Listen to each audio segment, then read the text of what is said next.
there's no such thing as passive income. If you're one of those wide-eyed dreamers who believes passive income is just a click away, like it's some magical fairy dust sprinkled on your bank account by a benevolent internet wizard, you're about to get a harsh lesson in reality, served with a side of bitter truth and a dash of sarcasm. It's not so much a fairy tale as it is a scam that you tell yourself to avoid the soul-crushing reality of actually doing the work. So grab your popcorn, because this curtain's about to be yanked back with the force of a theatrical diva mid-tantrum. I've been down the rabbit hole of passive income, chasing the breadcrumbs of hope, like a starving Hansel and Gretel, leaping from eBook dreams to Google AdWord nightmares, convinced the sweet scent of residuals was just around the corner, only to find a big, ugly, open for business sign, completely empty with cobwebs and a faint whiff of desperation. All those influencers, those slick, well-coiffed, live life on your own terms poster boys with teeth whiter than a snowstorm, will tell you they've cracked the code to effortless riches. But here's the rub, delivered with a smirk. They're selling you the dream, not the real blueprint. The only passive income they're raking in is from peddling their glossy seminars to you. The circle of life in the age of influencer capitalism, where your wallet funds their yachts. It's a Ponzi scheme with better lighting and a hashtag. Let's have a frank discussion. There's no such thing as real passive income for guys like you and me, average Joes with dreams bigger than our bank accounts. You've got to actually work. And by work, I mean some form of consistent, possibly soul-draining effort that makes you question your life choices over a lukewarm coffee. Yes, I know that sounds like a wet blanket on your fantasies of sipping margaritas on a beach while your bank account balance magically swells like a parade float. But tough love time.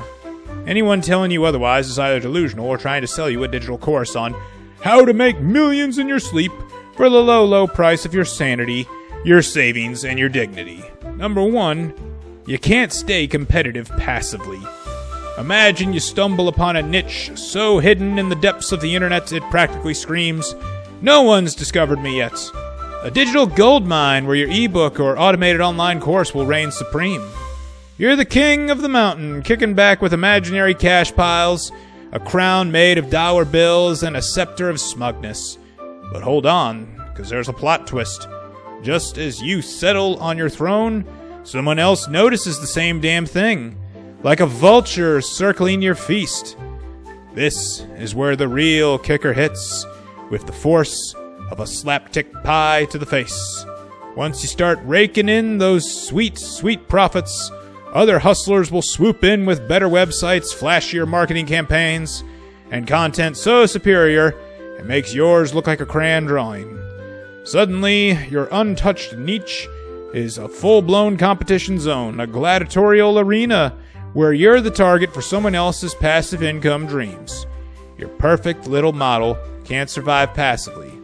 Stop tweaking and improving it, and someone's going to kick your ass out of the game faster than you can say SEO.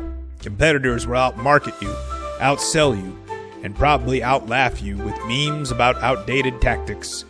That's not passive income. That's a high-speed race to get knocked out, leaving you with a participation trophy and a bruised ego. Number two, maintaining a loyal base of customers is not a passive activity. Let's face it, if you aren't actively engaging with your customers, they're going to get the hint. And by hint, I mean they'll ditch you faster than a cat at bath time, claws out and dignity intact. Picture this. You've set up your little passive income empire, a digital fortress with turrets of automation, and you're now sipping a mojito under a palm tree, basking in the glow of your supposed freedom. Your customers, they're being ignored. Their emails lost in the abyss of your neglected inbox. Their phone calls met with silence of a disconnected line, and their complaints greeted by a virtual tumbleweed rolling across your company's social media accounts like a scene from a western ghost town. You know what happens next, right? Your loyal customers, once enamored with your product, get bored. Imagine a teenage boy trying to get a response from a crush who's left him on red for 3 days, with his heart sinking with every unopened text. They're done packing their bags, and your profits with them. Your empire, which you thought was an untouchable fortress, starts crumbling like a sandcastle at high tide. The complaints build up, a cacophony of discontent that echoes through review sites. The negative feedback piles on, a digital landfill for your neglect, and eventually your customer base evaporates faster than water in the desert, leaving your online business a ghost town, a place where people wander in, look around at the cobwebs, and leave without even bothering to swipe their credit cards. A passive income stream that isn't actively maintained is about as reliable as 2-day-old soda, flat, fizzy, and no one wants to drink it. Engagement is the lifeblood, and without it, you're just a zombie business staggering toward bankruptcy. Number 3, the delusion of effortless income. This whole set it and forget it mentality is the stuff of legends. Legends spun by self-proclaimed gurus like Dan Locke, Ty Lopez, and Grant Cardone. Those millionaires who make their money off teaching you how to make money without lifting a finger. Their grins as wide as their bank accounts. And yet, those very same millionaires get richer not from their secret formulas, because, spoiler, there's no secret, but from endless seas of people like you who hand them your cash in the hopes of magically unlocking the vault to financial freedom, only to find a mirror reflecting your own naivety. Here's the unvarnished truth. If you're not engaged in the process, your business is just a glorified hobby, a side project that collects dust while you chase the next shiny promise. Don't even get me started on ebooks. Sure, writing one sounds easy enough. Just throw in some SEO keywords, pick a niche like how to train your cat to pay rent, and let the profits roll in, right? Wrong. If it were that easy, everyone would be living the dream by now. Their laptops spewing cash like ATMs on a bender. But most ebooks are like those DIY projects you find on Pinterest. Inspirational at first with visions of rustic chic, but a huge mess by the time you're elbow deep in glue and regret. The end result looking like a craft store explosion. The cold hard truth is that the real world has no such thing as money magically flowing to your PayPal account like a digital fountain of youth. You have to actively work for it. Constant updates, constant improvements, staying ahead of the curve like a surfer riding a tsunami. The minute you stop, your income becomes about as passive as a cactus in the desert. Useless, forgotten, and dead in the water, a prickly reminder of your complacency. So here's a little secret whispered with a wink. The only passive income that works is the kind where you put in the effort first. The kind where you have to show up every day, put in the hours, and yes, suffer through some real work that leaves you questioning your sanity over a cup of instant coffee.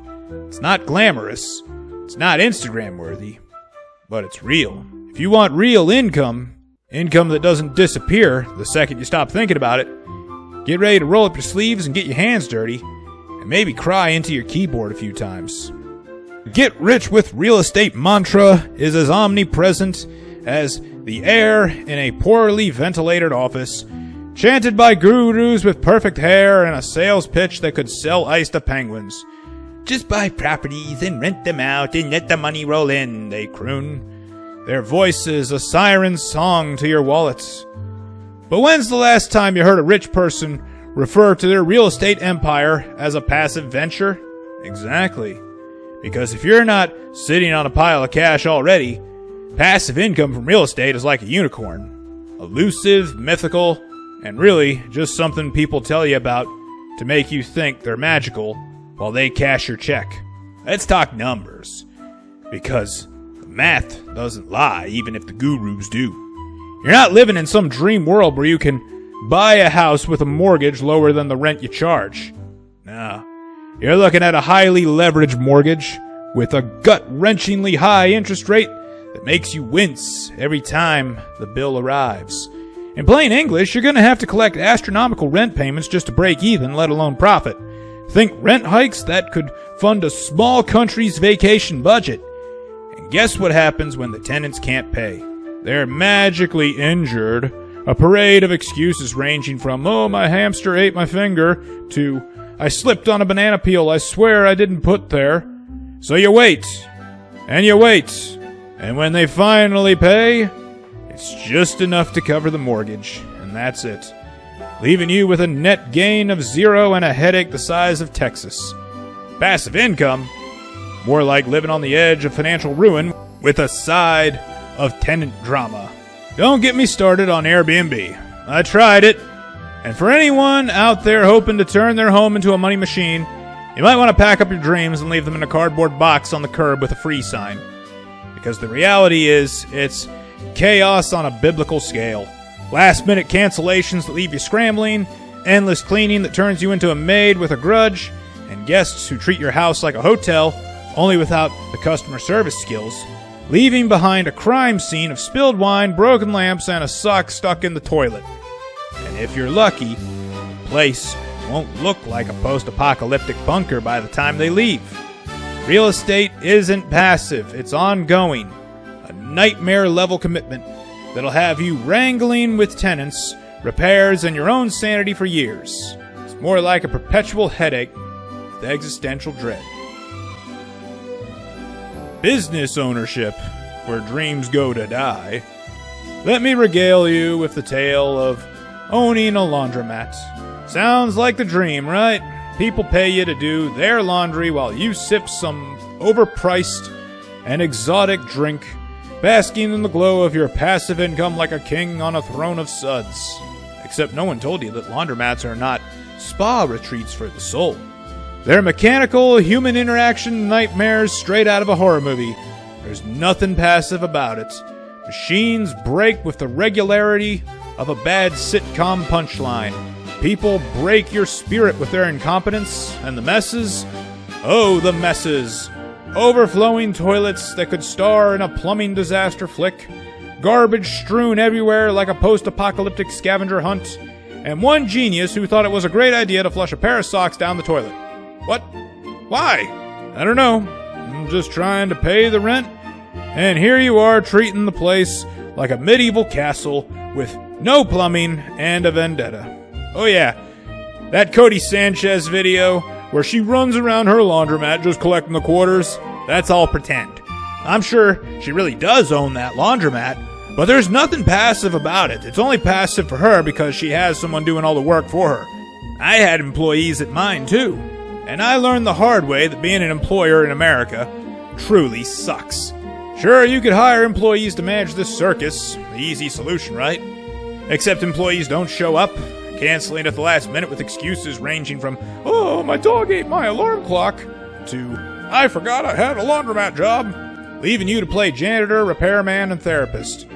If you're not there, that laundry empire crumbles into a heap of unpaid bills and broken machines faster than you can say coin slot jam. There's no passive in laundromat ownership. There is, however, chaotic and unrelenting work, a daily grind that makes you wonder if the suds are worth the sanity. Congratulations, you just traded a 9-to-5 for a 24/7 stress festival. Crypto yield farms. Passive? Well, more like a fool's game. So let's talk crypto, the darling of the digital age, where yield farming sounds like the closest thing to passive income. A couple of tokens tossed into a liquidity pool and voila! You're raking in the residuals while sipping your margarita under a digital palm tree. But oh, how the mighty have fallen, crashing into an explosion of volatility and regret that makes a soap opera look stable. This is where the passive income dream goes to die, leaving you with a charred wallet and a lesson in hubris. You've got to understand that yields are not fixed. What you thought was going to make you rich could suddenly tank, and you're left staring at your screen wondering if your entire life savings were swapped for a handful of digital confetti blown away by a market gust. And here's the real fun part. The exchange decides to take your liquidity pool off the market, vanishing like a magician's rabbit, and they won't even bother you sending you a text or an email or a carrier pigeon with an apology. You're just sitting there watching your investment do absolutely nothing while everyone else is out there making passive money by moving around their tokens like it's a game of high-stakes poker with no house rules. Meanwhile, your money's parked in the digital equivalent of a barren desert, waiting for a windstorm to blow it into oblivion. Crypto is the Wild West, and yield farming is a roulette wheel with the odds stacked against you.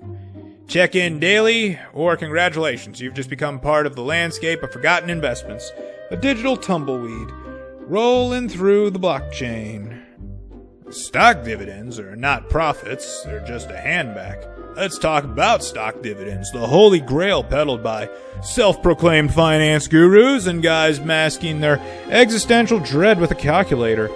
You're imagining money flowing in while you lounge by a pool reading the Wall Street Journal and casually ordering a caviar without a care. Dividend stocks as your personal ATM. But here's the cold hard truth, delivered with a slap. Dividends are not passive income, and they're definitely not profits. Let's break this down like a forensic accountant on a bender. You buy a stock. It pays you a dividend. And you think, hooray, I'm getting paid for nothing. Financial freedom, here I come. But the rub is that dividend isn't fresh new income. It's just a slice of your own money being handed back to you. A bit like paying yourself back after buying your own gift and then bragging about the surprise. When a dividend is paid, the stock price immediately drops by the same amount. That is not an accident, because the market sees you've been given a slice of pie, and now that slice is no longer part of the company's dessert tray. If you didn't get the dividend, you'd still hold the same value, but once it's paid out, the stock price falls. The market starts whispering, nice try, but no free lunches. But it'll go back up, right? That is the clueless response from a client who's just read Rich Dad, Poor Dad and now considers himself to be a Wall Street wizard. Yes, it might. Eventually, like an athlete with 2 left feet, or 1 bad knee, and a hangover limping to the finish line, but you're relying on a stock that's more about growth than a measly 2% return that might vanish with a market sneeze. Here's the really fun part. The dividend is taxable. You're getting a portion of your own money back, and you still have to pay taxes on it. A tax burden that makes you wonder if the IRS is in on the joke. A stock dividend is just the company handing you a bill while lowering the stock's value. A reimbursement masquerading as income, not a recipe for financial freedom. And before you say, oh, I'll just go for dividend-paying life insurance policies, don't fool yourself. Those are the same trick. A return of your own money with a slight uptick, paid for with premiums that feel like a subscription to regret. Bonds and interest, not income, just inflation's gift. I don't know where this idea came from, but bonds are not a safe haven, and interest is not income. Wall Street's done an excellent job of convincing people otherwise, like a smooth-talking con artist selling a bridge. Bonds are marketed as a steady, guaranteed return, the financial equivalent of a rock-solid relationship with no drama, but the reality is more like dating someone who constantly borrows money, pays you back sporadically, and then ghosts you when the bills pile up. Bonds can, and often do, go down the tubes. If the company or government that issued them goes bankrupt, and they do, like Enron, you end up getting nothing. You might as well burn your money in a fire and watch it turn into ash, because that's what your bond is worth once the company's a financial corpse. But bondholders are first in line to get paid back! Oh, really? Legally, sure. But legal obligations don't mean much when there's no money left to give. The obligation to pay you back does not mean they have the ability to pay you back. Ask the Enron bondholders still waiting since 2001, a financial limbo dance that's outlasted boy bands. Bonds, CDs, and savings accounts are sold as safe parking spots, but interest isn't income. It's inflation's little gift, a consolation prize from a money printer gone wild. You're not getting a cut of magical money tree. The government's pumping more dollars into the economy, debasing your currency while it's handing you a bone. When a bank gives you interest, it's essentially sharing those newly printed dollars, and the rest of the economy feels the sting of inflation, making your yield worth less than yesterday's leftovers. Investments aren't income, they're for growth. A contrarian hunt for overlooked opportunities, not a paycheck. The only true passive income is an annuity, earned after a lifetime of work, but even that is a marathon, not a sprint. To even be able to afford to buy an annuity that's going to pay you anything worthwhile at all, you have to do many, many years of working and earning money to set aside and save so you can buy a sizable annuity that will actually pay you a living benefit payout. Passive income is a myth, a fairy tale repeated by hustlers who want your cash, not your success. Whether it's real estate with its tenant nightmares, business ownership with its mechanical chaos, crypto yield farms with their volatility roulette, or dividends and bonds with their tax trap handbacks, none of these ventures are as passive as advertised. They require work, attention, and tolerance for insanity that make a saint curse. Sure, you can make money, but it's going to take effort, strategy, a few breakdowns, and a playlist of motivational tunes to drown out the despair. You can't coast to financial freedom. If you think you can, brace yourself for a swift, uncomfortable reality check that'll leave you laughing or crying into your empty wallet. Get back to work, or keep dreaming. But don't expect money while you sleep, unless you're a hot babe with a following, and even then, the camera's rolling.